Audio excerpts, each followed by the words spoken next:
Man, what's going on? Man, last night I listened to this dude, man. It's strange, just random. I've listened to him before, but I don't listen to all his videos. I don't even know what the dude's name is, man. Now that I come to think of it, but he's this dude. He's got like longer hair, big white beard.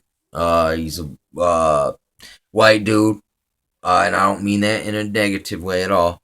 You know what I'm saying? Like I said, hey, I don't discriminate. I'll prove that. I listen to the blackest of the black, the whitest of the white, brownest of the brown.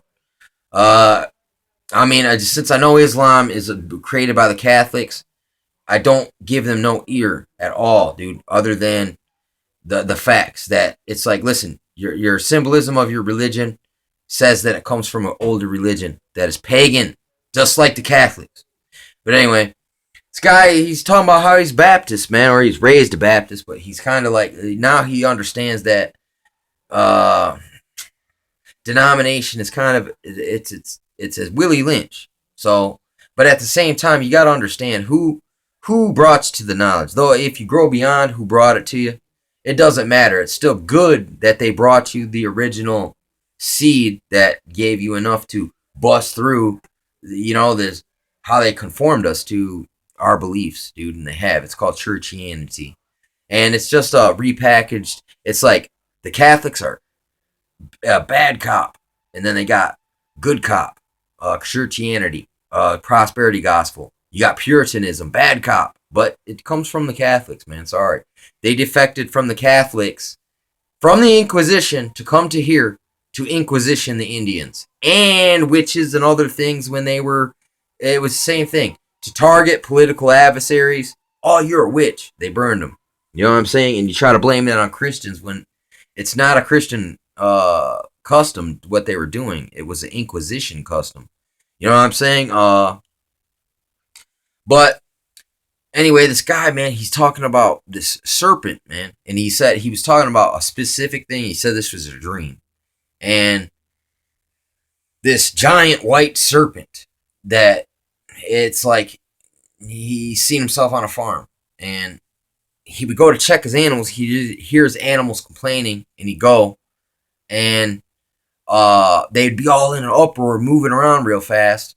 And there's this big giant hole in the wall. But he can't find what is provoking the chicken. And he keeps coming back. And finally, comes back and there's a few chickens missing. But the chickens are still going like this. And basically, then he says, once he finally catches sight of the beast, it's a giant serpent. And he notices not only has it got his chickens, it's got some of his pigs. But then he realized that this thing pretends to be the things that it's devouring. You know what I'm saying? When you're looking to find it.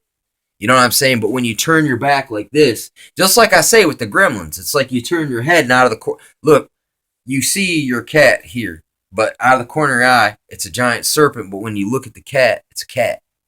And and this dude said this is for everyone. This happens to everyone. He explained that. He's like, this is like one of the what is it called, man? The wild. It's the wiles of the devil. But it's when Paul says we are not ignorant of Satan's devices. It's the same thing. One of your devices is your strategy, your tactic, and what it is you pretend to be what you are. You're a thief, so you're gonna pretend to be a cop, so you can go get to the shit that you want. It's like you say, someone stole it. No one stole it. And then they call, we need police at this place. You come pretending to be the police. They take you to the crime scene. You take the stuff when they let you in. That's what this guy is saying, what this real snake being is. And he says when it starts off, it's like you go to check your chickens. You had 12. You go to look and there's 11. You know what I'm saying? Then you leave. There's more. You come back. There's 11. And you leave again and you come back and there's 9. You know what I'm saying? And the dude was saying that the snake is a shapeshifter and it is one of those chickens acting to be afraid, but it's really the culprit. And he said it's just like me. I'm not afraid of these things. You know what I'm saying? I would like to just strike on them, but I know that's not what is required of me. That would be easy. See, but what it is that we almost have to appear we have to become bait. You know what I'm saying? And be devoured by the serpent. But the dude was saying that God in the dream taught him some special prayer where he has a special kind of armor where it's like it's got a bunch of these devices that seize. Like it's like, listen, they don't go out looking to entrap you, but once you try to devour them, you become seized by the thing that you were trying to come against. So in a way, you have to pretend to be a chicken so that the white serpent will reveal itself and try to attack you.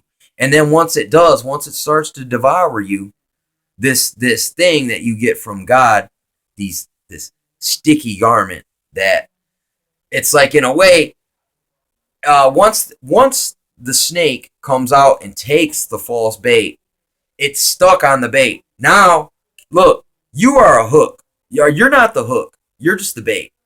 God makes the hook.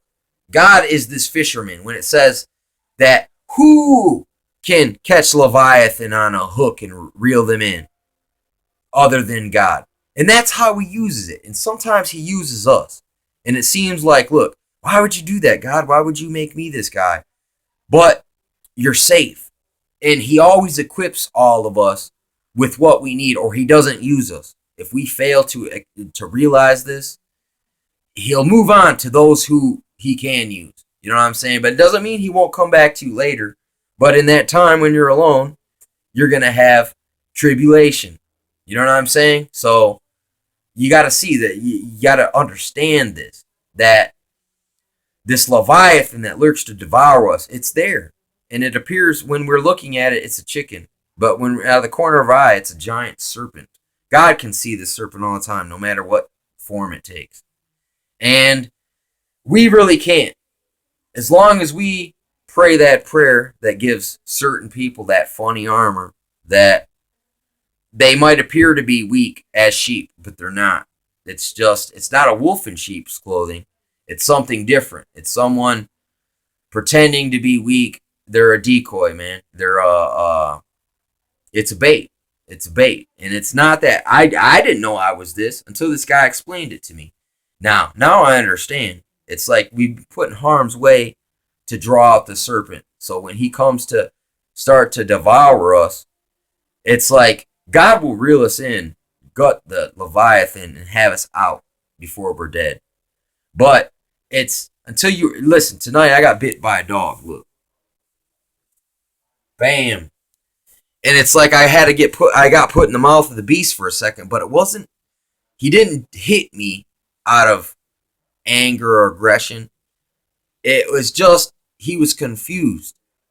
And I should have known better than to kick the tree and keep kicking it with this big ass dog there. You know what I'm saying? That it's got a woman master. So, and anytime you move around at all, whether you're aggressive or not, the dog doesn't know what to do.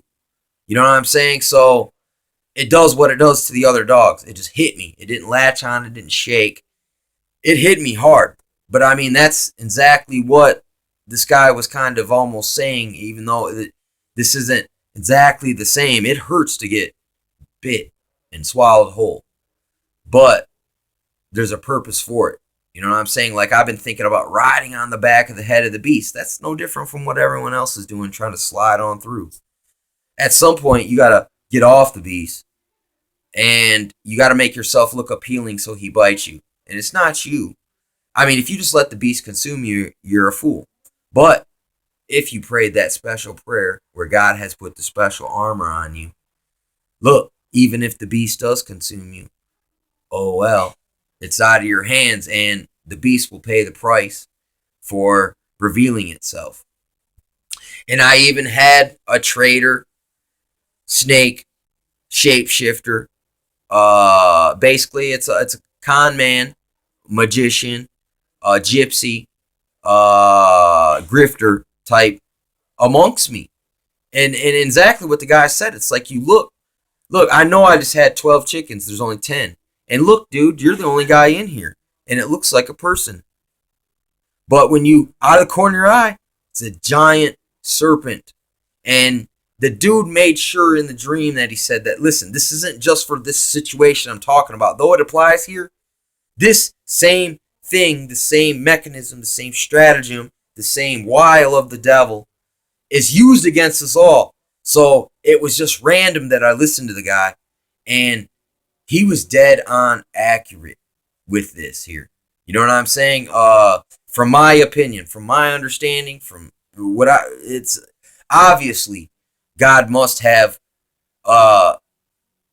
pressed that upon him. You know what I'm saying? To say it, because when I heard it, I received it. It was what I needed to receive at that moment, and it described exactly what I've been contending with. And he even explained it. It's like, look, the thing is a shapeshifter.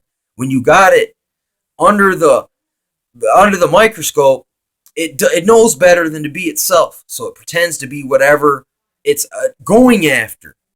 So once again, why do they always seem to attack the good people? Because this white shapeshifter, snake, demon, power, force, whatever, is mimicking the people that it wants us to go after, to think that are the people causing the problems. You know what I'm saying? All the while, it's someone it's something. It's not even someone. It's like this. It's the snake overpowers them. So in a way, it's them, but they're being controlled by forces and influences.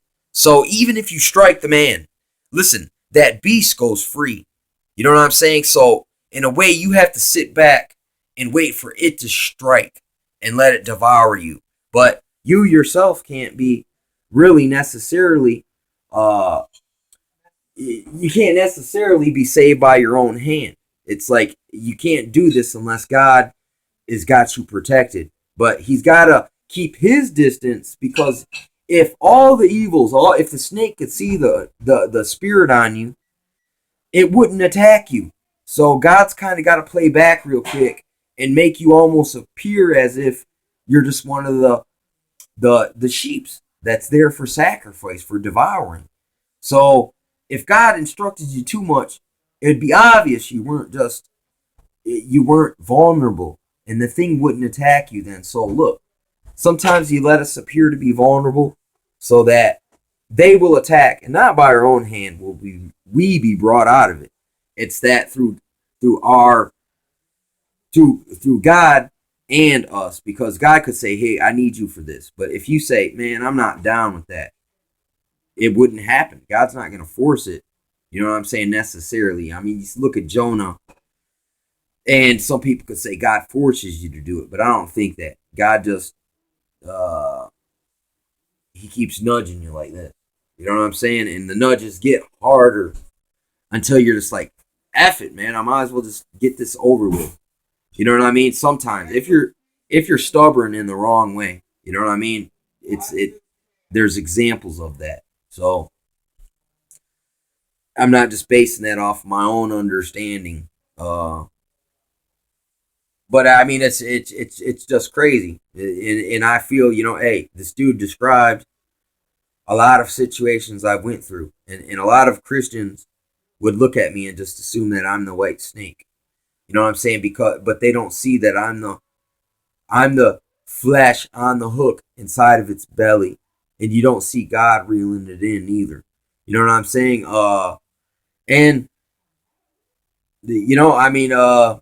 it's crazy like that. Not to say that I'm not the only hook. You may be the hook too. Or you may be the bait on that hook too, and you might not realize it. But don't trip out, because God can reel in Leviathan on a hook. You know what I'm saying? It's like, look, I don't need hooks in my jaws. I just need hooks in my heart that tie me back to the word, to the truth. You know what I'm saying? Even if I turn too far the other way, that hook gets yanked, and I'm like, wait a second, man, that's the wrong direction. You know what I'm saying? That's good. But if we see them walking around with that hook in their mouth like this, that means they tried to devour the wrong person. You know what I'm saying? They didn't realize that hey, if things are too good to be true, most of the time they probably are.